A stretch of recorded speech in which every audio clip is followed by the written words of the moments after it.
Quand on part hors France, en fait, hors du territoire français, il faut que notre animal de compagnie ait son passeport. Alors avec ou sans photo, pas besoin d'avoir un passeport avec une photo biométrique, ou là c'est pas la peine. Par contre, il faut absolument qu'il soit identifié par puce électronique, agréé ISO avec la norme ISO, que ça soit lisible partout. Donc ça, il faut demander à son vétérinaire que ça soit posé. C'est une puce qui se pose très facilement à la faveur d'une consultation, sans anesthésie, sans tranquillisation. C'est très simple. Et donc comme ça, l'animal sera répertorié sur le fichier français. Donc il aura son numéro d'identification. On a besoin de ça. On a également besoin du vaccin contre la rage qui doit être réalisé sur un animal identifié par puce, qui a un passeport et qui a plus de 3 mois. Et à partir du moment où le vaccin est fait, l'animal peut voyager 1 mois après le vaccin contre la rage.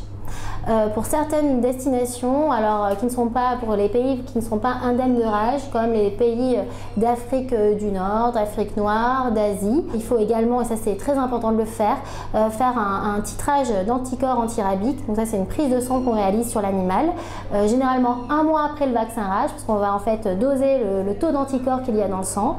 Et grâce à cette prise de sang, l'animal pourra revenir du pays dans lequel il était en voyage, en vacances, vers la France. Alors aussi une petite remarque pour certaines îles comme l'Australie, le Japon. Les autorités demandent une quarantaine pour l'Australie et demandent également pas mal de prises de sang et de titrage. Donc un grand conseil, s'y prendre bien à l'avance, minimum 6 à 8 mois avant le départ, pour ne pas avoir de mauvaises surprises et de se retrouver voilà, bien embêté au moment du départ.